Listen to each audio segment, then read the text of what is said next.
Hello everyone! I'm going to squeeze one last movie review into 2019, and Godzilla gets to be the lucky winner. I've been looking forward to rewatching this one after seeing all the other Godzilla movies, but I've kind of dreaded reviewing it because I know people have opinions, and I shy away from reviewing divisive movies that may generate a cranky atmosphere in the comments section. But I did set out to review the Godzilla film franchise, so here we go. Today, let's take a look at Godzilla, the 2014 film directed by Gareth Edwards.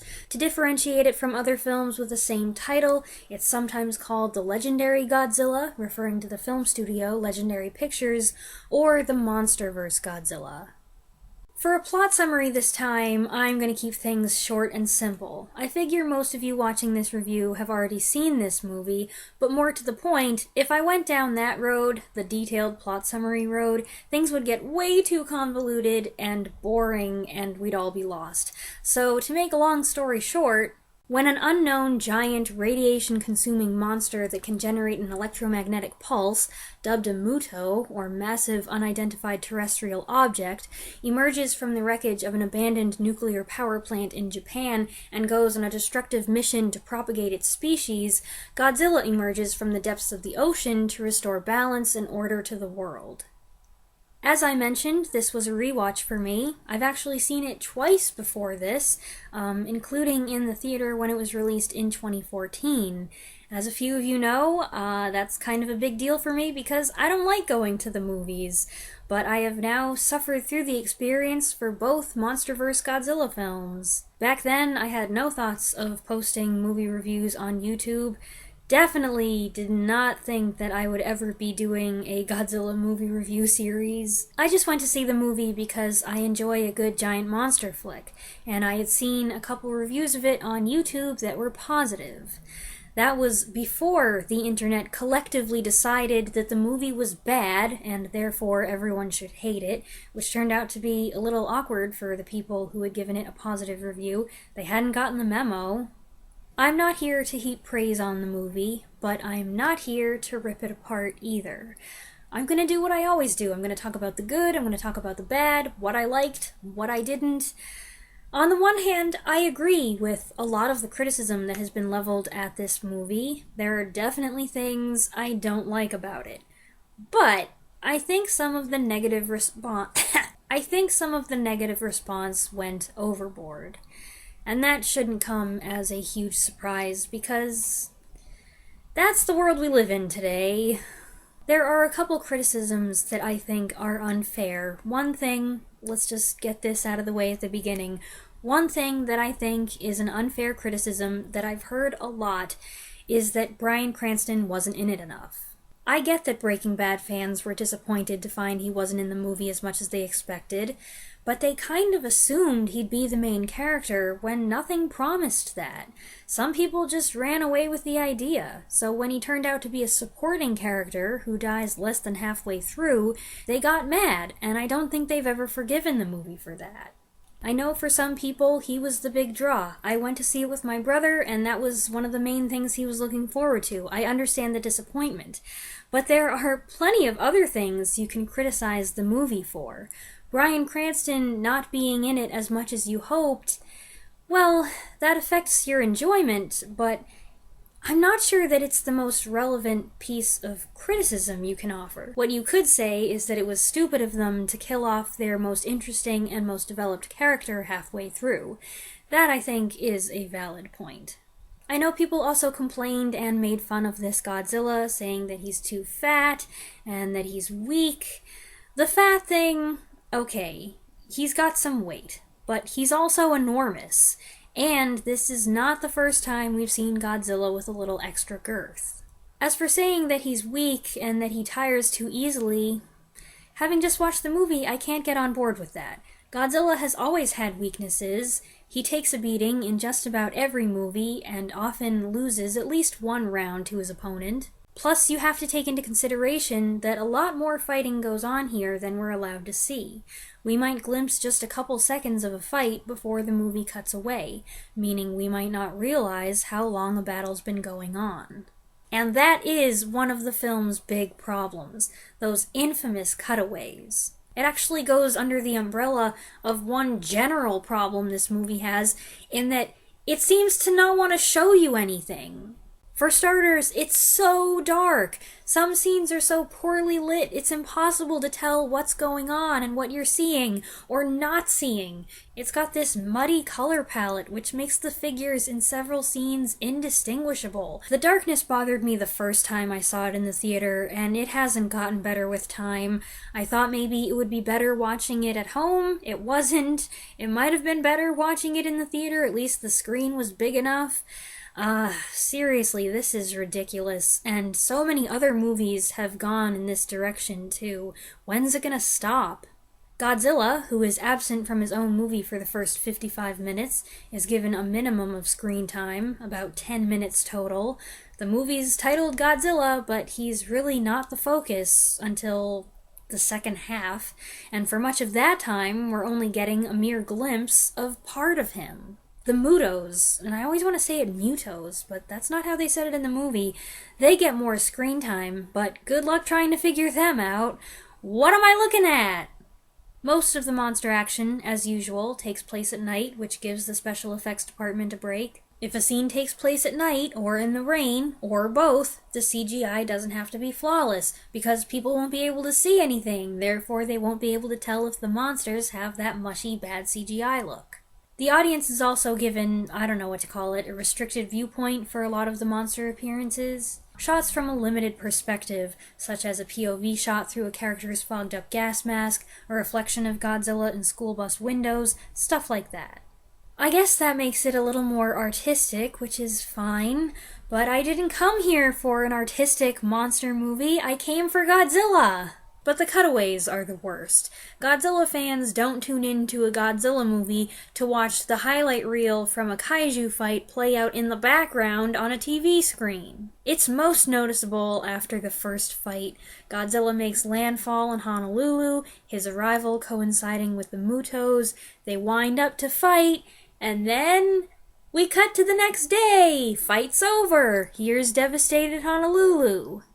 What I didn't know when I saw it the first time is how drastically different all this is from the way the Japanese films operated, where Godzilla is always filmed clearly and from every angle, and the fight scenes are milked for all their worth and then some. The monster showdowns are considered the big draw, and Toho gave the people what they wanted. This movie's all, let them fight. But then it's also like, oh, did you want to see it? Yes, I wanted to see it! As for the human characters and their relationships, they're underwhelming. The movie focuses primarily on Ford Brody, played by Aaron Taylor Johnson, a Navy lieutenant who's just returned home from a tour of bomb disposal duty when he's called to Japan, where his father, played by Bryan Cranston, has been arrested for trespassing. Their relationship has been strained since the death of Ford's mother in the power plant disaster, which his father claims was caused by something that the government is covering up. Ford is eager to get back home to his wife and son, but once things start going haywire with the monsters, he feels it's his duty to get involved. Back home, his wife, played by Elizabeth Olsen, is trying to keep track of him and make sure their son is safe and not get killed by monsters when they end up in San Francisco. Both these characters are kind of blah. Ford Brody is a nice guy and does some noble things, but he's not exactly a stimulating protagonist, and his wife doesn't have much to do. We also get loosely acquainted with two Monarch agents, Dr. Serizawa and Dr. Graham, played respectively by Ken Watanabe and Sally Hawkins. Let's go on a tangent for a minute and talk about Monarch. The Monarch organization is at the center of the MonsterVerse series of reboots, which includes Godzilla, Kong Skull Island, Godzilla King of the Monsters, and next year's Godzilla vs. Kong. In a somewhat controversial move, Legendary and Warner Brothers decided to revamp Godzilla's origin story. There's a whole new mythos involving the discovery of Godzilla and other giant monsters, and the creation of Monarch, an international group secretly formed to investigate them. There's a ton of info about Monarch compiled on the internet, much more than I've gotten from watching the movies. Part of the problem in the movies is that the communication of this information, more often than not, is clumsily handled. And apparently they were aware of that because there are 3 graphic novel movie tie-in prequel thingies that are meant to fill in the gaps. A movie shouldn't require you to read any other material in order to make sense of the exposition, so that's kind of a problem. So that's Monarch. As for the 2 Monarch agents, I think they refer to themselves as agents, I can't tell you much about Dr. Graham's personality, and Dr. Serizawa seems to be there mainly to provide exposition, introduce Godzilla, and interpret things for us. He does have some hints of character depth, and his name, Dr. Ishiro Serizawa, contains 2 references to the original 1954 film, but aside from making a couple dramatic speeches, he doesn't get to develop much in this movie. All that said, I do find it difficult to make a big stink about a lack of character development or quality human storylines here. It's a Godzilla movie. That kind of thing is like a bonus. The ones that hit the right balance of quality monster stuff and compelling human stuff are the best ones, and they're kind of rare. This movie just doesn't find that golden mean, in spite of the 2 hours it takes to tell the story. You know what I think the most disappointing thing is, though?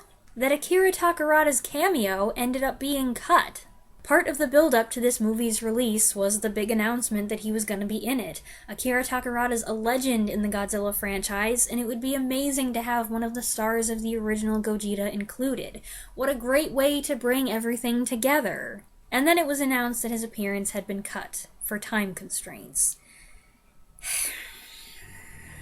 This makes me really mad, because, number one, I can think of several things in the movie that could have been trimmed down or excised completely in order to make room for this, and it's just such an insult. It's a disappointment to the fans, the hardcore fans, but more than that, it's a slap in the face to Akira Takarada, and that really kind of disgusts me. Anyway, moving on to the monsters. This completely revamped Godzilla design may take a little getting used to, but I like it well enough. I think his immensity is nicely emphasized, and after the Millennium films, it's fun to see him return to being a protagonist, the enforcer of order in the natural world. One interesting thing about the design is the face, specifically the snout. As Dr. Serizawa explains in the movie, the name Gojira comes from a combination of the Japanese words for gorilla and whale. I admit, I've always kind of scratched my head at the gorilla part. Whale, I understand. Gorilla? But for once, I can see it here. The Mutos are also interesting creatures once you finally get a good look at them, and even then you might be like, wait a second, are there 4 legs, 6 legs, or 2 legs in the front, 2 in the back, and 2 dangly little arms in the middle? What's going on here? I remember a child in the theater I was in thought the first one was Mothra. Well, they are insect-like, and when the male Muto flies, he looks kind of like Mothman, or a hang glider. It's pretty funny, actually. There are 1 or 2 things with the Mutos that are kind of weird. I'll just leave it at that. I think the EMP attacks are a good twist. They add some additional complications, like causing fighter jets to drop out of the sky. And the sound design is good. Godzilla's roar is kind of, okay. Not what I'm used to. Not what any Godzilla fan is used to. But the Mutos make some good noises. I don't know how to describe it. I was going to try to imitate it for you, but I'll pass. And let's talk about my 2 favorite things in the movie. Number 1, when Godzilla finally whips out his atomic breath. Those of you who've seen Thor Ragnarok, you know the part when Thor is on Jeff Goldblum's planet and he's been thrown into the arena and he has no idea who or what his opponent will be, and then the Hulk comes in, his reaction to that? That was kind of my reaction to seeing Godzilla use his atomic breath. The fact that I left the theater relatively satisfied is almost entirely due to the action in the movie's climactic fight, and it's still awesome. I don't mind so much how weird it was for Godzilla to keep this weapon in his pocket the whole time, because the gradual build-up of, hey, oh my goodness, this is it, it's happening, is just so good. My other favorite thing is the main theme composed by Alexandre Desplat. I practiced that, did I get it right? It's an ominous and intense piece, a thrilling introduction to the film as it plays over the fast-paced and mysterious opening titles. The very first time I heard it in the theater, I thought it bore a resemblance to the original Ifukube theme. Now that I'm even more familiar with Ifukube's Godzilla music, having watched the movies and listened to the soundtracks, I'm still convinced that there's something there. Apparently, it's so subtle that a lot of people don't pick up on it, which made me question my own ears, but my mom heard it too, so I must not be totally delusional here. I wish I could explain what it is, but I've never been great at music theory. It's something about the original main melody, the driving rhythm of 3 descending notes, which Desplat has adapted. He's done it, first he seems to be doing it with 4 notes, but the 4th note gets kind of swallowed up, it's kind of like a pickup, and then it becomes 3 notes, I don't know, whatever it is, it's cool, and I really appreciate what he did there. Alright folks, it's your turn. What do you think of this version of Godzilla? Share your thoughts on it in the comments below if you like. This is probably my last video before Christmas, so Merry Christmas everyone! I hope you have a wonderful time celebrating the holiday with loved ones. I will be posting another video before the end of the year though. And then, in 2020, you can look forward to a Shin Godzilla review and a proper King of the Monsters review.